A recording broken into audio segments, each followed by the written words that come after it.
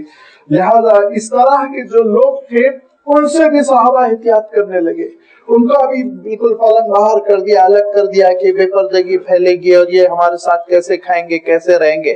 اللہ تعالیٰ نے ارشاد فرمایا اللہ تعالیٰ کو مشقت پسند نہیں ہے، بندوں کی تکلیف پسند نہیں ہے۔ لا یکلف اللہ نفسا الا وسعها، اللہ تعالیٰ نے کوئی بھی حکم ایسا نہیں نازل فرمایا جس کی وجہ سے ہم مشقت میں پڑ جاتے ہوں، مصیبت میں پڑ جاتے ہوں، نہیں، اس کی شریعت بہت ہی آسانی پر مبنی ہے۔ لہذا فرمایا لیس علی الاعمى حرج ولا علی الاعرج حرج ولا علی المریض حرج، کہ اگر کوئی نابینا ہے تو کوئی حرج نہیں، اگر کوئی لنگڑے لولے اپاہج ہے تو حرج نہیں، کوئی اگر بیمار ہے بالخصوص نفسیاتی بیمار، بعض لوگوں کی ذہنیت ڈیولپڈ نہیں ہو پاتی، اللہ تعالیٰ کی آزمائشیں ہوتی ہیں، لہذا اگر کوئی اس طرح کے بیمار ہیں تو کوئی حرج نہیں ہے، اور نہ ہی ولا علی انفسکم، اور نہ ہی تمہارے لیے کوئی حرج ہے کہ ان تأکلوا من بیوتکم، کہ تم سب مل کے اپنے گھروں میں کھانا کھاؤ، یا او بیوت آبائکم، تمہارے والدین کے گھروں میں کھانا کھاؤ، او بیوت امہاتکم، اپنی ماں کے گھر میں کھانا کھاؤ، او بیوت اخوانکم، اپنے بھائیوں کے گھر میں، او بیوت اخواتکم، اپنی بہنوں کے گھروں میں، او بیوت اعمامکم، اپنے چاچا کے گھر میں، او بیوت عماتکم، اپنی پھوپھیوں کے گھر میں،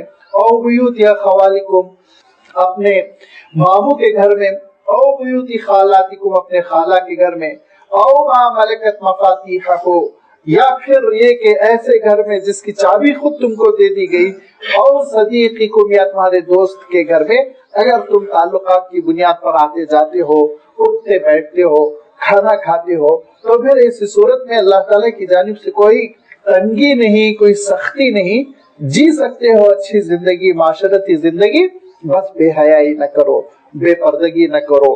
اب مثلا کھانا لگا ہوا ہے اور اس میں محرم بھی بیٹھے ہیں، غیر محرم بھی بیٹھے ہیں، لیکن سرو کرنے والے کوئی نہیں ہے، اور صاحب خانہ کی ہی اہلیہ ہے جو سرو کر رہی ہیں، تو لازمی بات ہے بے پردگی کے ساتھ، بنو سگار کے ساتھ، بے حجابی کے ساتھ وہ سرو نہ کرے، وہ ایک چادر سے اپنے وجود کو ڈھانپ لے، اپنے بالوں کو ڈھانپ لے، اپنے سر کو ڈھانپ لے، اس طرح سے پردے کے تقاضے کو پورا کر کے وہ کھانے کے لیے سرو کر سکتی ہیں۔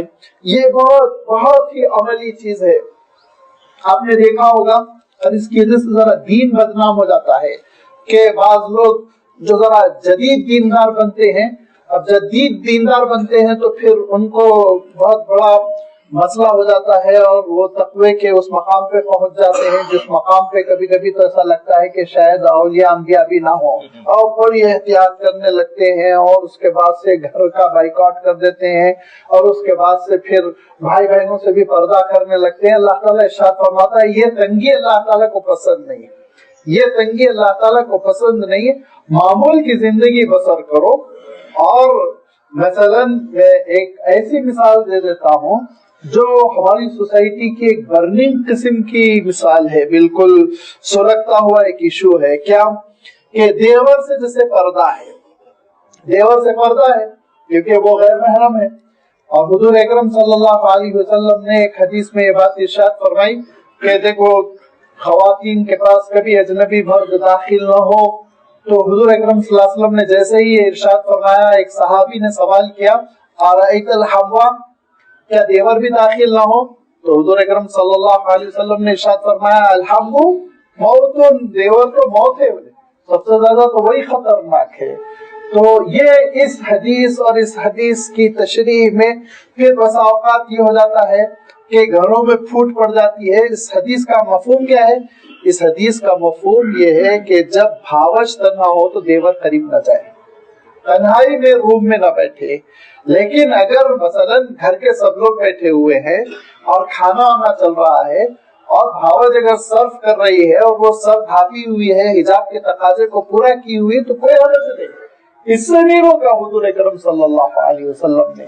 حضور اکرم صلی اللہ علیہ وسلم نے جو روکا ہے وہ تنہائی میں بھاوچ کے ساتھ دیور بیٹھا ہوا دل لگی مذاق کر رہا ہے، یہ موت ہے، یہ مصیبت ہے، یہ حالات بگاڑتا ہے آگے چل کے، یہ آپ صلی اللہ علیہ وسلم نے روکا. تو شریعت کی بہت ساری چیزوں کو تشدد کی وجہ سے وہ شکل دے دی جاتی ہے جس کی وجہ سے کبھی کبھی دین کی بدنامی ہوتی ہے، شریعت کی بدنامی ہوتی ہے. باہر والا یہ سمجھتا ہے یہ اسلام ہے، اس کو تو میں اختیار کر ہی نہیں سکتا ہوں، جی ہی نہیں سکتا ہوں میں.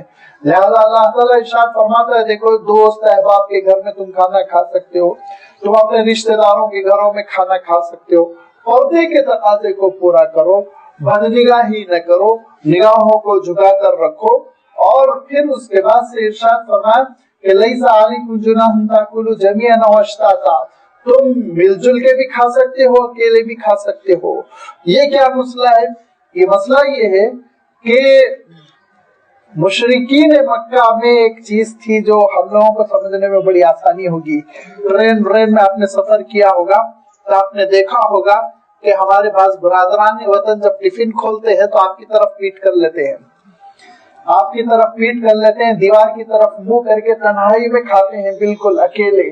تو مشرکین مکہ میں بھی یہ رواج تھا کہ کھانے کو چھپا کر کھانا چاہیے، اور قریش اسے بہت چیڑتے تھے. قریش اجتماعی کھانے کے عادی تھے کیونکہ وہ حضرت ابراہیم علیہ السلام کے نسل کے تھے، وہ مہمانوں کے ساتھ کھانے کو پسند کرتے تھے. اللہ تعالیٰ نے دونوں کے سلسلے میں ارشاد فرمایا لیس علیکم جناح ان تاکلوا جمیعا، کہ مل جل کے کھانے میں کوئی حرج نہیں ہے، اور اشتاتن یا اکیلے کھانے میں بھی کوئی حرج نہیں. تو قریش کے لوگ اگر اکیلے کھانے کی نوبت آ جائے تو میں اکیلے نہیں کھاؤں گا جب تک کہ دو چار آ جائے، اس کی ضد نہ کرو. اور جب دو چار بیٹھے ہوئے ہیں تو اپنا ٹفن لے کے تم الٹے پیٹ پھر کے کھانے کی کوشش نہ کرو. تو مل جل کے بھی تم کھا سکتے ہو اور اکیلے بھی تم کھا سکتے ہو. اللہ تعالیٰ نے تم کو ہر دو حالتوں میں کھانے کی اجازت دی. اور یاد رکھو کہ تم کھانے کے لیے لوگوں کو بلا سکتے ہو، اجتماعی دسترخوان لگا سکتے ہو، لیکن یاد رکھو حکم وہی رہے گا فَإِذَا دَخَلْتُمْ بُيُوتًا فَسَلِّمُوا عَلَىٰ أَنفُسِكُمْ، جب گھر میں داخل ہونے لگو تو السلام علیکم کہو، تحیۃ من عند اللہ، یہ اللہ کی جانب سے تحیت ہے، یہ گریٹنگ اللہ کی جانب سے دی گئی ہے تم کو. یہ بندوں نے زمین پر تجویز نہیں کی، پروردگار نے آسمان سے نازل فرمائی. تو السلام علیکم کی اہمیت سمجھو. مبارکتن، بڑی بابرکت ہے، اس میں بڑی برکتیں ہیں. اور میں جیسے کہ اس سے پہلے بھی کہہ چکا ہوں کہ ہماری ملاقات میں جو السلام علیکم کا جملہ ہے یہ خود بھی ایک اسلام کے آفاقی ہونے کی دلیل ہے. اتنی بہترین گریٹنگ، آپ کیا کہتے ہیں؟ گڈ مارننگ کہتے ہیں. کتنا محدود آپ نے اس کو دعا دی. صبح تمہاری بہتر ہو، شام میں چاہے مصیبت آ جائے. گڈ ایوننگ کہہ رہے ہیں آپ، کیا کتنی محدود آپ اس کو دعا دے رہے ہیں، آپ ذرا سوچئے. لیکن اللہ تعالیٰ نے جب نازل فرمائی گریٹنگ مسلمانوں کے لیے تو فرمایا السلام علیکم، جس میں کیا گیا؟ عافیت ہو، سلامتی ہو، صحت ہو. دنیا کی ساری دعاؤں کے بعد کیا ہے؟ سلامتی، جنت ہو، دارالسلام تم کو ملے، جنت ملے، وہاں بھی تم کامیاب ہو جاؤ. دنیا اور آخرت کی ہر اچھی چیز السلام علیکم میں آگے ہو گیا. اتنی اچھی دعا. اور آگے بڑھیے. سلامن اللہ تعالیٰ کا نام ہے، اسماء الحسنی میں سے ہے سلام. لہذا آپ نے السلام علیکم کہا تو اللہ کا ذکر بھی ہو گیا. آپ نے اللہ تعالیٰ کا ایک نام لے کے اس کا ذکر بھی کر لیا. بیک وقت ذکر، بیک وقت دعا. دعا بھی ایسی دعا دنیا کے لیے بھی بہترین، آخرت کے لیے بھی بہترین.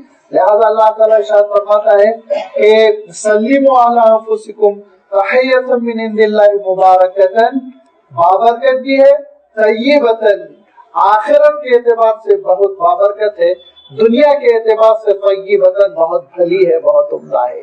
اس کو تم اپناؤ، اس کو نہ چھوڑو.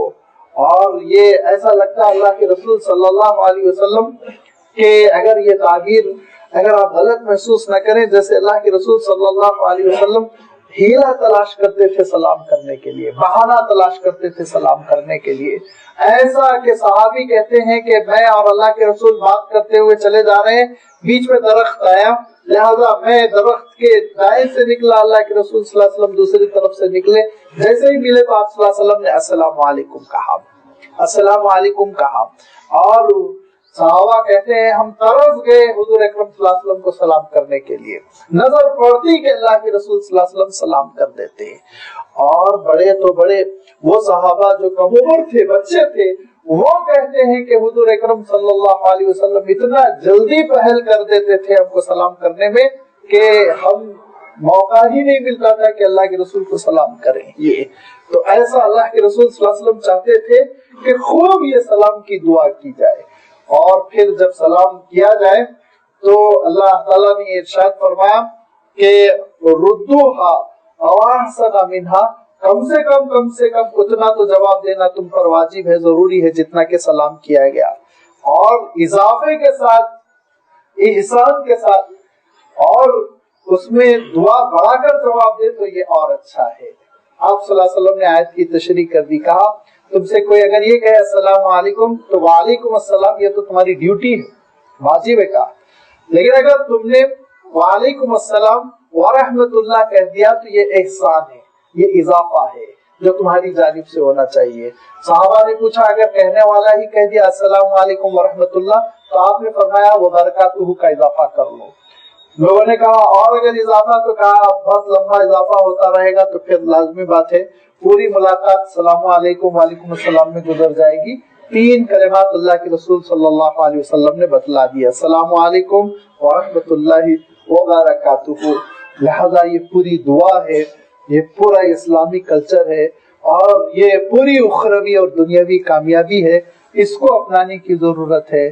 کذالک یبین اللہ لکم الآیات۔ تیسری مرتبہ اللہ تعالیٰ ارشاد فرما رہا ہے آپ اس کی شفقت پر قربان جائیے، اس کی رحمت پر قربان جائیے، کہ جیسے بار بار کوئی باپ یا ماں اپنی بچے کو سمجھاتی ہو تو یہ بار بار جملہ کہتی ہے، نہ دیکھو میں تمہارے لیے مخلص، تم کو سمجھانا چاہتا ہوں، تمہارا خیر چاہتا ہوں، تمہاری بہتری چاہتا ہوں، یہی کیفیت۔ تیسری بار اللہ تعالیٰ ارشاد فرما رہا ہے کذالک یبین اللہ لکم الآیات، اسی طرح اللہ تعالیٰ اپنی آیتوں کو تمہارے سامنے کھول کھول کر بیان کرتا ہے، سمجھاتا ہے تم کو، کیوں؟ لعلکم تعقلون، عقل سے کام لو، عقل سے کام لو، بامراد ہو جاؤ اور کامیاب ہو جاؤ۔ اور کامیاب ہونے کے لیے کیا نسخہ ہے؟ وہی نسخہ اطاعت رسول۔ اسی اطاعت رسول پر آپ دیکھیں گے کہ آخری رکوع ختم ہو رہا ہے، اور اطاعت رسول ختم ہو جانے سے کیا فتنہ ابھرتا ہے اس کا بھی تذکرہ کیا۔ یہ ساری چیزیں آنے والی آیتوں میں آئندہ رکوع میں آ رہی ہیں، انشاءاللہ آئندہ اتوار اس کی وضاحت آپ کی خدمت میں رکھی جائے گی۔ وآخر الدعوانا ان الحمد للہ رب العالمین۔